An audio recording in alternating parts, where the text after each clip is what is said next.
And so you can say, I'm going to just, you can throw up your hands and say, I'm going to quit. And sometimes you're tempted to do that. And we feel that the challenge is just too great, no sense bothering to accomplish the goal, it's easier to walk away in defeat. And we sometimes entertain those thoughts. Okay, the second response, we can get deceitful. What do I mean? We tend to, we're feeling all these things, but we don't want to be really honest.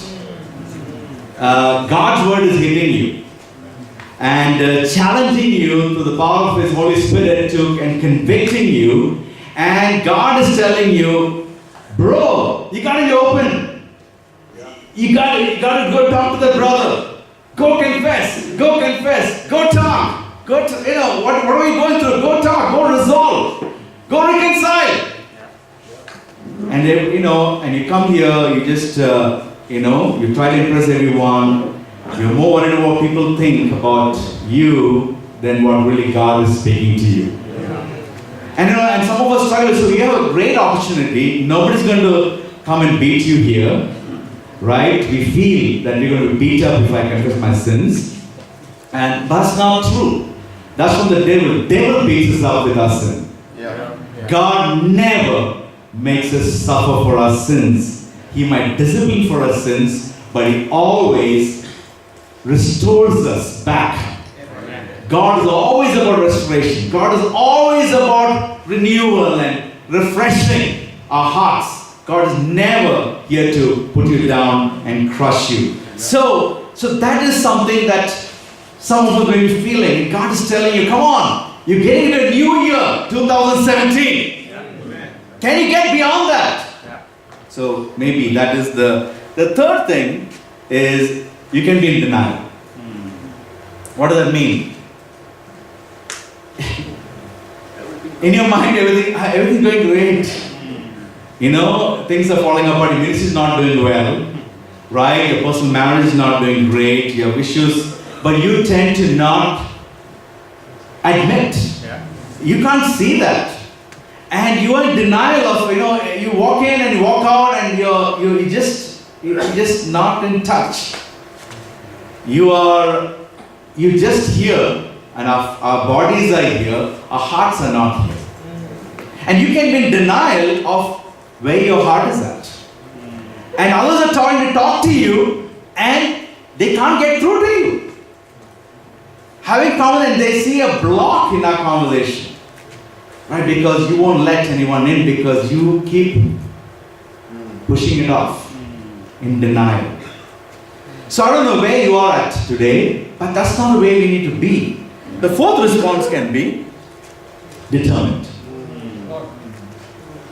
You can say, okay, I know I've not done well, I've been in sin, I've been deceitful, I've been in denial, I've been discouraged, the church has not grown, my marriage is struggling, my kids are having some issues, and ministry has some relational conflicts, and it's not been the best year, but I'm going to be determined. Amen. And I will do everything to eliminate every one of these excuses that comes to our mind and be focused on dreaming again. Amen. Seriously, brothers, what do the churches in India need? Not people who sit down and just, be in discouragement and in sin and in denial and feel like this, and look at all the faults. Look at all that what's going wrong and look at all the problems and be paralyzed by it. We need men and women who are determined. Look at the facts. Yes, it's discouraging his life. It's like Nehemiah going to his homeland. And he looked at the facts. It was depressing. But he had to go back to his God and get determined. I know there's a lot of work ahead of us. Every one of our cities has our own unique challenges. Language, culture, religion, issues, families, everything. Every one of us are going through different things. But what are we going to regardless of what we're facing, are we going to be determined or not? Amen. Now today I want to call you to rise above your limits. Amen. Bible is filled with examples of great people that God used, but they all understood what it meant to be limited. Moses felt limited by his ability to speak. Gideon felt limited by his 300 men. Some of us wish we had 1,260 disciples in your church. You're like, man, mine is such a small church, 10 disciples. But we can feel limited. God's like, no, that's good enough. The disciples were limited with just 5 loaves of bread and 2 fishes. Jeremiah felt like he was just a child. I'm nobody. I'm nothing. Paul had this thorn in his flesh and it wouldn't go. It wouldn't go. One of the greatest stories in the Bible that I'm studying out and I'm doing in my quiet time is about David. I'm studying out 1 Samuel and 2 Samuel. It's been inspiring and challenging because when I look at David reminds me of us. You are David. I am David. We all can relate to his life. We all have we will go through or gone through things that he has gone through and will go through. Amen. Right? David's life is a mirror where we can look at ourselves. And David was going through a real dark time. He was, he had a lot of limitations. He was the youngest of Jesse's sons. And he was considered the least. In fact, when Saul was looking to anoint the new king, all the sons of Jesse passed by, and Jesse thought, Samuel thought one of them is going to be the king. David was not even considered. It's like he was not even there, presented before, because he was just a shepherd boy. He was a nobody. At least that's what his family thought. He's just a little boy. What can he do? What difference is it going to make? And Samuel was like, I'm going to wait, go get him. I'm going to wait, go get him. Yeah. People didn't think, his family didn't think he's worth anything. Yeah. He was a shepherd by trade. I don't know, that was probably not the best of occupations. And then he becomes king, right? So Samuel anoints him king. And then what happens? He has to wait for another 15 years. 15 years after being anointed, he was anointed when he was 15 years of age. Wow! Another 15 years to wait. My first point, rise above your frustrations. How frustrating it would have been for David to wait for 15 years. After making a big, imagine Samuel, the priest of God, the high priest, the prophet anointing you as king. How special he must have felt. And then, next thing you know, he is now,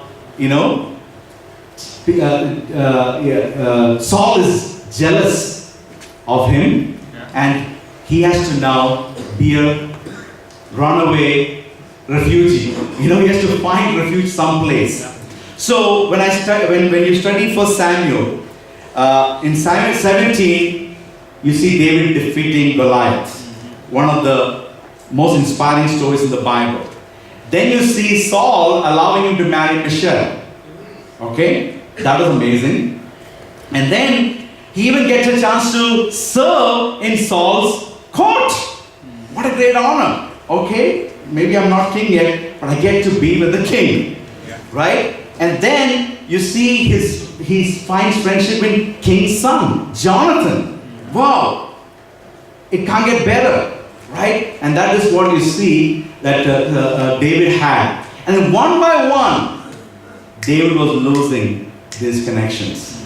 He was taken out of Saul's court. He had to leave his wife. His wife was taken away from him. He had his friend, Jonathan, couldn't do anything to save him. Right? He had to flee for his life. He went to Samuel, the prophet, who anointed him king. He couldn't do much to protect him from Saul. and now David is all by himself. How will you feel when you are in that situation? You know, frustration can be about anything, right? You can be frustrated about your role as a father. You can be frustrated as a minister of whichever church you're leading.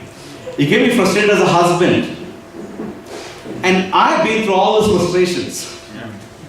You know, you wish everything happened quickly. Why do we get frustrated? We want things to happen now. Wouldn't it have been awesome if David just Samuel is anointed king and then immediately became the king? Life would have been so much more easier. But that's not the way God worked in David's life. David had to learn patience.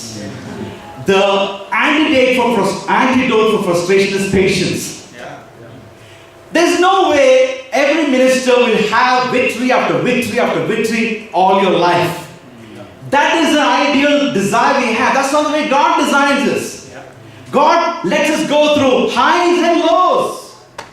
There are days we have the best days of the ministry, the most cranky church we are building. There are days we are like frustrated, nothing is working. Now I know some of us are feeling that way. Some of us have come to this conference feeling great. This is your best year you had in the ministry. Because you're like, God worked and you're so inspired, your faith is up, your chest is out. You know, you're having this awesome conversations, brothers, what's happening in your ministry. Great conversation. We need those conversations. Some of us are coming like, oh man, I hope nobody talks to me about my ministry. Seriously. I was feeling not so good coming to this conference. Because I know the Bangalore church is not grown the way it used to. Right? Because every year we come to evaluate. At the end of the year, how have we done? How many souls have we saved? How many souls have you brought to Jesus? When you look at the numbers, they tell you everything. They tell you your focus. Where was I really focused on the mission of Jesus? Was I really at the feet of Jesus? Was my life last year all about Jesus? Everything is exposed. And it is frustrating sometimes. And I hide behind the excuse of busyness. I'm busy, I got so many responsibilities, I travel a lot, I do this, and I'm not able to stay in Bangalore for every month. I got to do this, do that. That was my excuse. Excuse. You have your excuse. And you're frustrated with what was happening in the ministry, but are we going to be determined? Are we going to be determined or let those frustrations remain and continue those excuses in the future? So what are your frustrations? I've been frustrated in my marriage. This is the 25th anniversary. We had a great time. I planned it ahead. I booked the tickets. I said we're going to go to the most romantic place on the earth. And 1 year before itself, I was trying to impress Carol. I'm thinking about you. I love you. And she was impressed that I had planned this, and we went all the way to Indonesia, and we had a great time.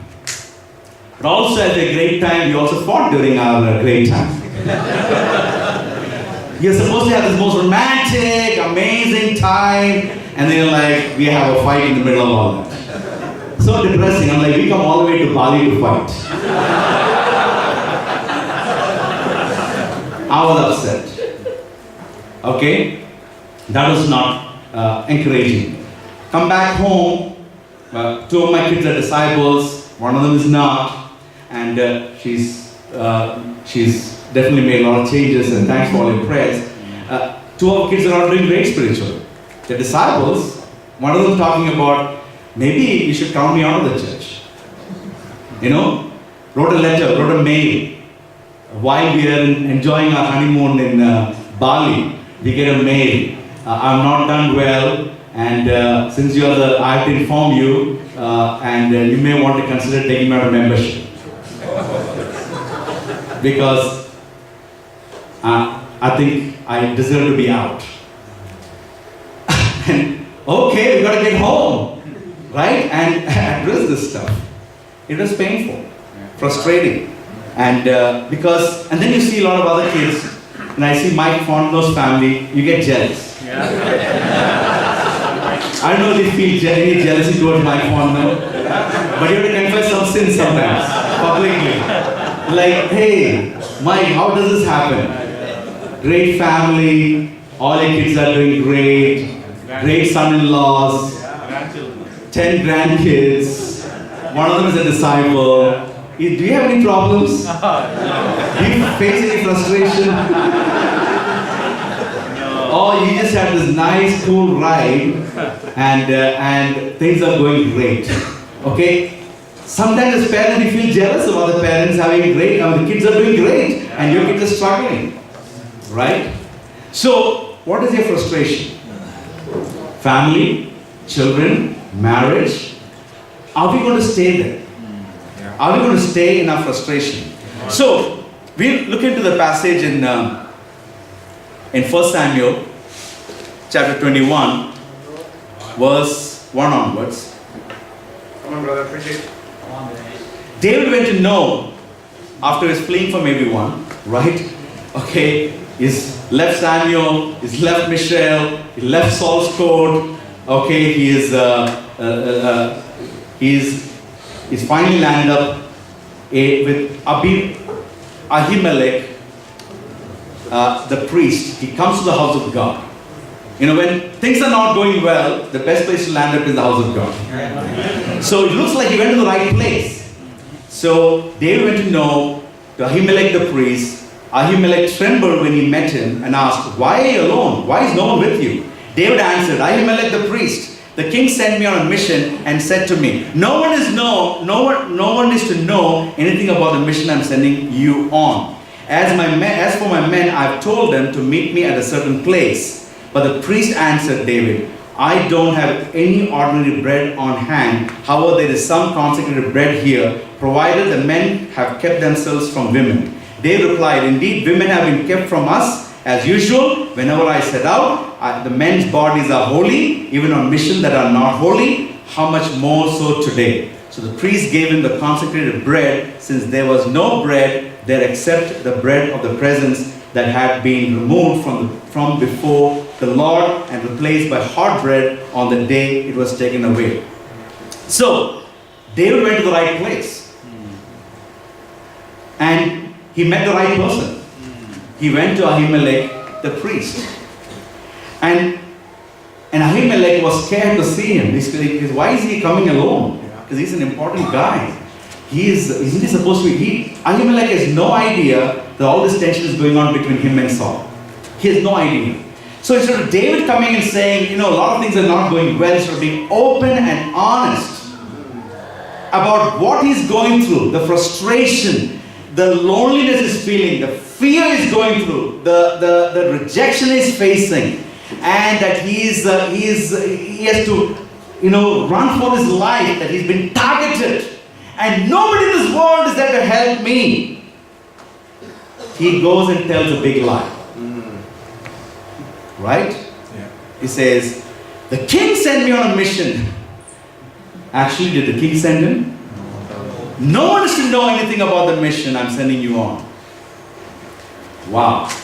So he's telling Ahimelech, don't tell him, because he's scared that Ahimelech will go tell Saul. "As for my men, I've told them to meet me at a certain place." They're somewhere else, they're not come with me. And so here, in his frustration, in his fear, David in the house of God, with the high priest, who inquires of God whenever David had a problem, whenever he went out to war, whenever he had to make some big decision, he always went to the high priest and said, "Can you please inquire of God about my mission? What should I do?" He should ask King Ahimelech, "Please inquire of God, what should I do?" He goes and tells lies. Right? This is a compromise. Yeah. And so often we are tempted to do that. When we are frustrated, when we are burdened, overwhelmed, we're troubled by all the things that we are facing. We feel like people are after you. There is all this criticism and all these challenges. What do? You come to the house of God. You meet our fellow priests. Bible says we're all fellow priests, right? Yeah. What do? Would you be honest? Or would you tell the truth? This lie was a costly lie. This was a costly lie. What happens? Somebody overheard this lie. Somebody overheard this lie, and that lie was exposed to Saul. And what is Saul's solution to finding out that Ahimelech helped David with some food and with some weapon, sword? Saul decided to kill all the priests. 85 of them slaughtered. And why? It's shocking. One big lie. Can you imagine that one lie can cost lives of so many souls? Brothers, we are in a very sensitive responsibility. We are in a very sensitive job. We have a task not only to preach the gospel, but to live out the gospel ourselves. We have to live out the gospel. That means no more lies. That means we are tempted when you're frustrated, when you're failing, to cover up our failure, to cover up our frustration. We can pretend, we can act, as Mike was talking about, we can be a hypocrite, and we just not open. How are you handling your frustrations? Are you still trusting Jesus? Are you still going to hold on to Jesus in the middle of all the chaos? What are you going to do? It's an important question. So, this was an expensive lie. Costly lie. And, but David had to handle that. He had to face the consequences of his sin. It's hard to face consequences.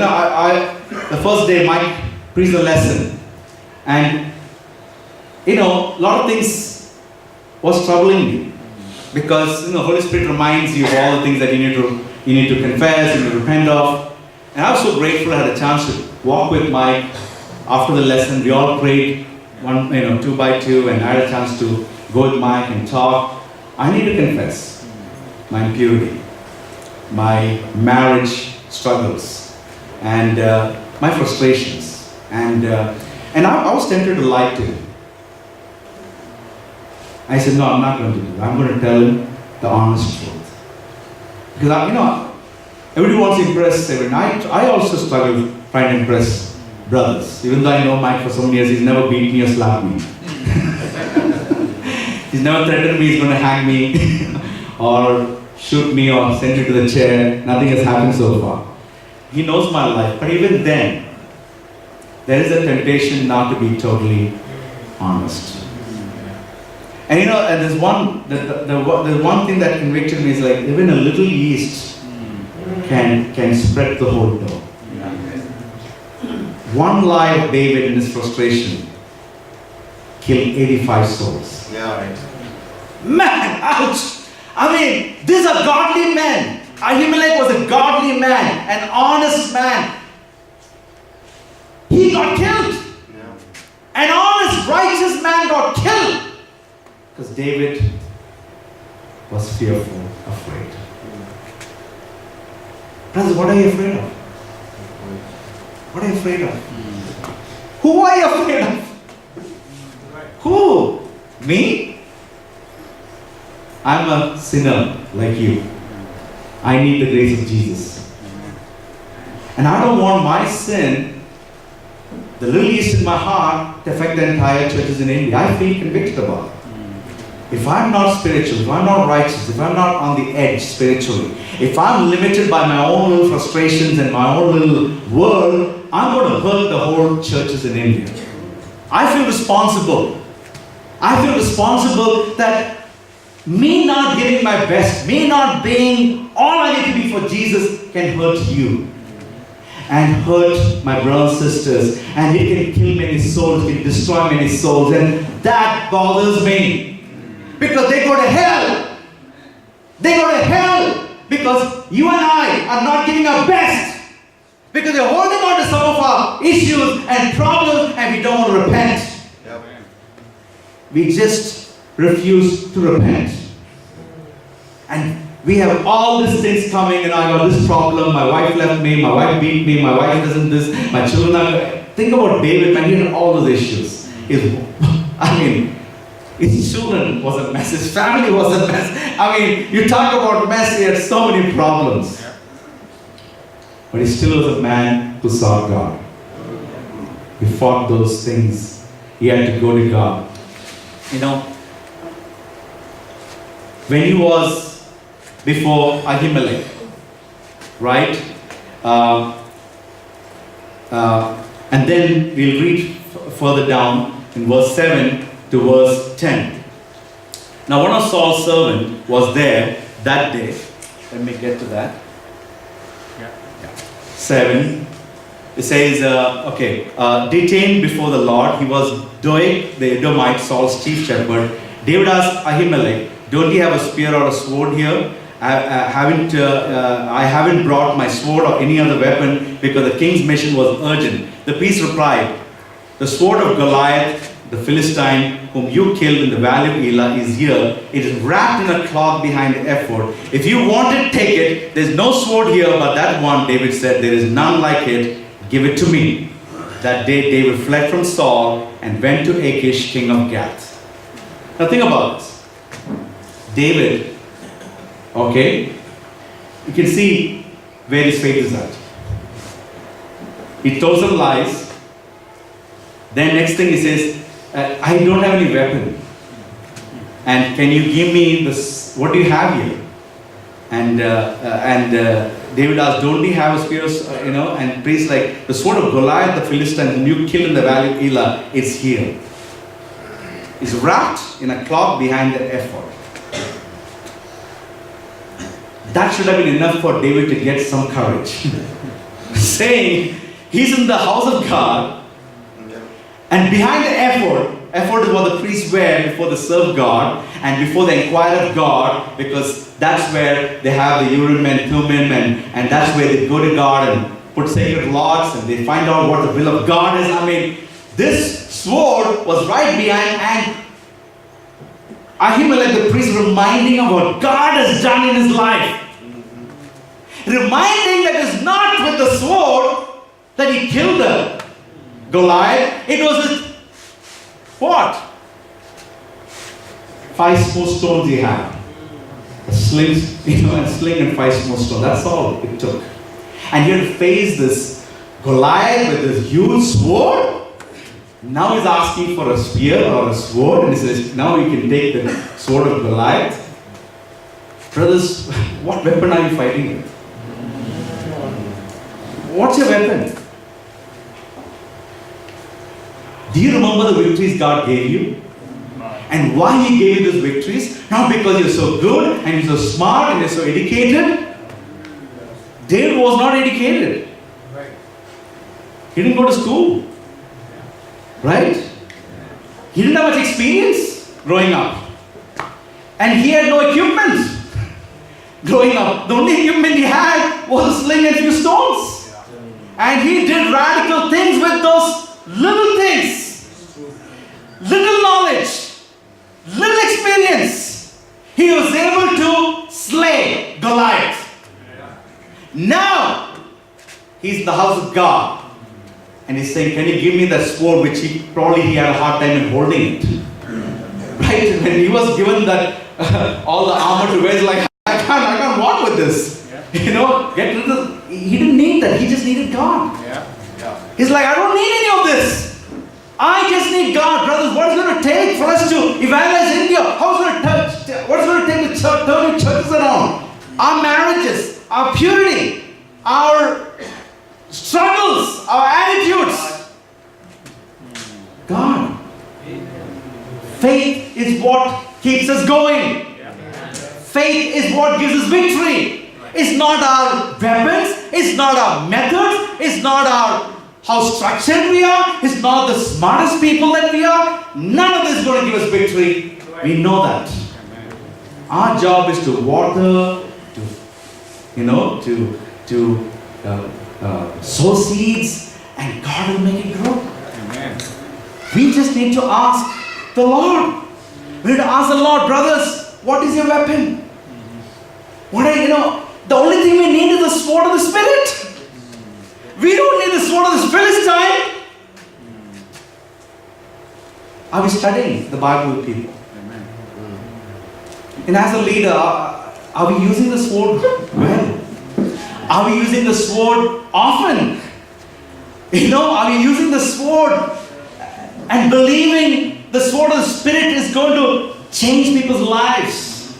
It's going to cut through the hearts. Those questions that we ask. Are you a disciple? It's shocking in our church. Many Christians don't study the Bible. Many leaders don't study the Bible. What's going to change? Going and telling them change is not going to change. You and me need to pick up the sword of the Spirit ourselves. It should be glued to our hands and our hearts. That's the only way we're going to change our country. That's the only way we're going to see this country evangelized. There's nothing, no other weapon, no other method, no other styles, no other sharp visitor bringing professionals meeting. Nothing is going to change anything. Because we may have all that, but we don't have God on our side, it's going to fall flat. We can have the most sharpest people, the most richest people in the church, and we think that's going to change our church. Bring some rich people in, and it's going to solve our finance problem. Really? Really?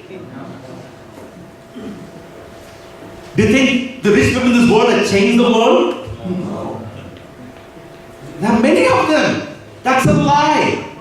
How did God build the church in the first century? With rich, famous people? Bible says He chose the weak things of the world. He chose the weak things of the world to shame the wise. Doesn't mean rich people don't need Jesus. We need to reach out to them. Bangalore, I'm proud of many of the brothers who did a great job.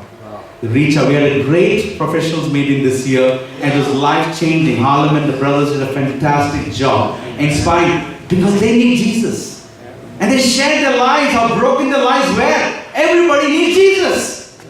But we don't want to fool ourselves thinking, weapons, method, few people in our church are going to say, bro, I just need one song leader, that's it. Really? If I just have one mic system, that's going to change. We have all these things stuck in our brain saying, if I had this tool, if I had this weapon, if I had this resource, if I had this access to this, my ministry, everything's going to happen automatically. Are we kidding? I've been a Christian for 27 years. Okay? None of this has changed my ministry. It's only when I was broken, when I confessed my sins, when I went on the streets, shared my faith, I prayed, sat on Bible studies, went and visited the weak, encouraged them, slept little, spent more time with people, spent more time with God. That's what changed the ministry. No technique. It's just you getting out of our home and getting with God and getting with people. That is going to change our church. No baptism. Go out. Go out. I need to do more of that. I'm going out to all different cities, but I need to go out sharing my faith. I appreciate the brothers in Bangalore, Mark and Shaitus. They were convicted after Mike's lesson. They're like, we need to meet up to evangelize. We meet up for talking agendas and talking this event and how we need to plan this, we need to plan that. It's all important. We got to do all the planning. We should be all extremely organized. But the bottom line is we need to go to God. Amen. So further from that in 1 Samuel chapter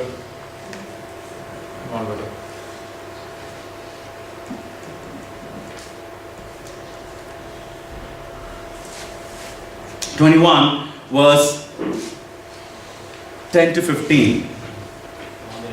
Okay, I think all my slides are all messed up. So what is the story here? He flees. He flees from. He left Ahimelech. He got what he wanted. He got his food, and Jesus mentions this incident in the Bible, saying, it's okay for David to eat from the consecrated bread, amen, because it's not condemned in the Old Testament, because the act of grace is upheld more than the law, even in the Old Testament. So, and that is inspiring and encouraging. Where am I here?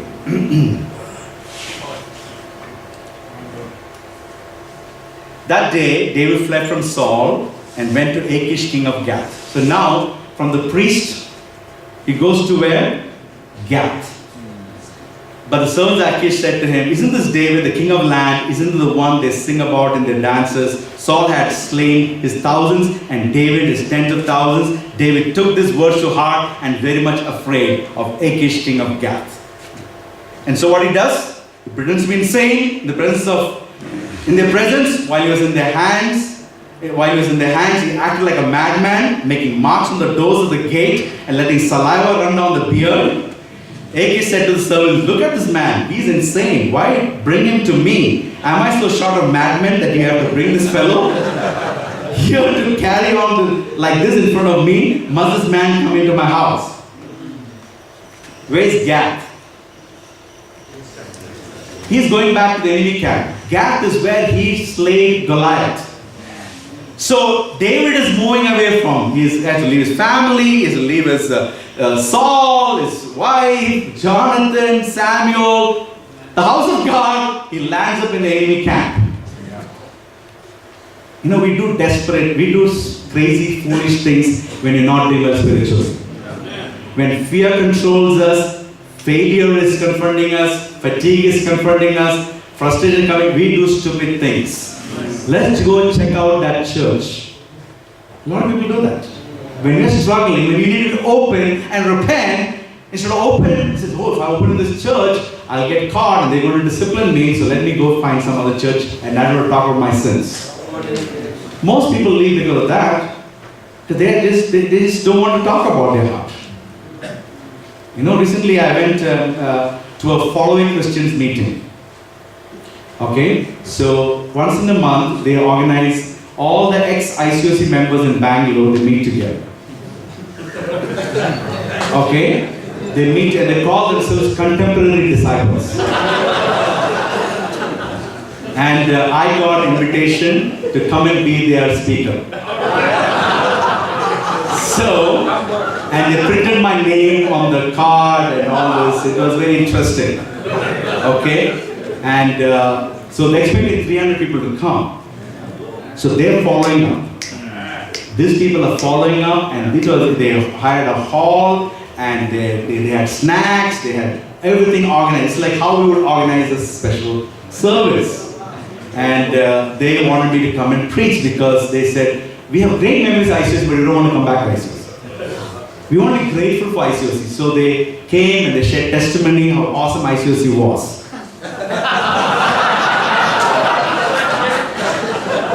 Okay, I'm thinking, okay, what next? So then it's like, now I'm a pastor of a church, and today was the anniversary, and it was weird. It was weird. I went up there and preached the word. I said, you need to confess your sins. I said, fellowship is all about cleansing. Fellowship with God is about cleansing. Fellowship with one another is about cleansing. And most churches, no cleansing happens. No, and you need to cleanse. It was hard. Because I wanted to message. They all came to me like, we would come in after service in our regular church. Thank you, bro, for the lesson. It's very convicting. But that's it. They didn't say more than that. But it was weird. It was weird. And I didn't like it because there's another couple, who they had invited, this Kip has sent this little group here. And I'm like, what are they doing here? And it is weird. There's following Christians and there's another church here. And I'm like, why am I here? I just felt really upset at the end of the day. I was depressed. I preached the word and I got depressed. I got depressed thinking, this is a confused world here. Yeah. This is so weird. And I'm preaching to them. God, did I do the right thing? Did I go to the right fellowship? I mean, seriously. But I had a chance to connect with some people, and I'm following up with some of them prayerfully. We'll have some people come back. That's my prayer. But it's weird, and that's what people do when you are not doing well. You do foolish things. You try there. Let's go to another church. Let's start our own ministry. Let's prove it to them how awesome it is.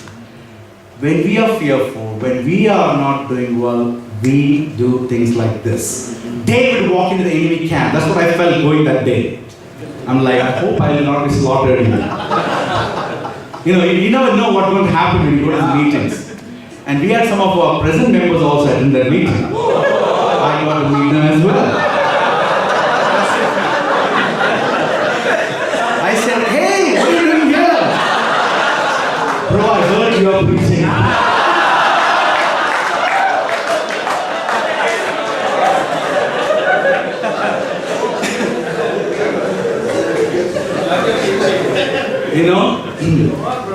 So what happens when we tend to pretend? We tend to pretend. Yeah. We tend to pretend. If you're not doing well spiritually, we're pretending. Then we act insane sometimes. Then you start drooling in your mouth and talking, and you're like, I'm being tortured, I've been demon possessed. I need some special deliverance prayers, and we go crazy. When all we gotta do is repent. All we gotta do is, hey, I want to reconcile. I want to forgive. I want to get back with you, bro. Instead of doing that, we do all this crazy stuff. That's not what God wants. David, going back to Gath, believe it or not. And what do you expect? What kind of treatment he's supposed to receive there? He thought nobody's going to recognize him. And then people are like, hey, this is the guy who is posting about. He's slain 1,000. And he's like, oh my gosh, everybody knows me here. Okay, I got to get out of this place. And the only way to get out is act insane, because according to AKs, there are enough madmen in my country. There are enough crazy people in my ministry. I don't want one more crazy guy. Okay, some of you are already saying, bro, don't move this guy now. I've got enough.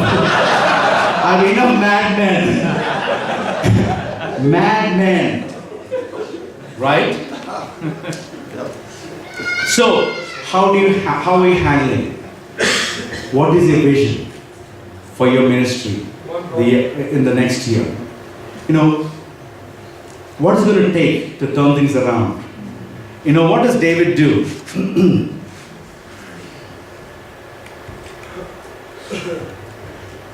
He goes from there, where he lands up.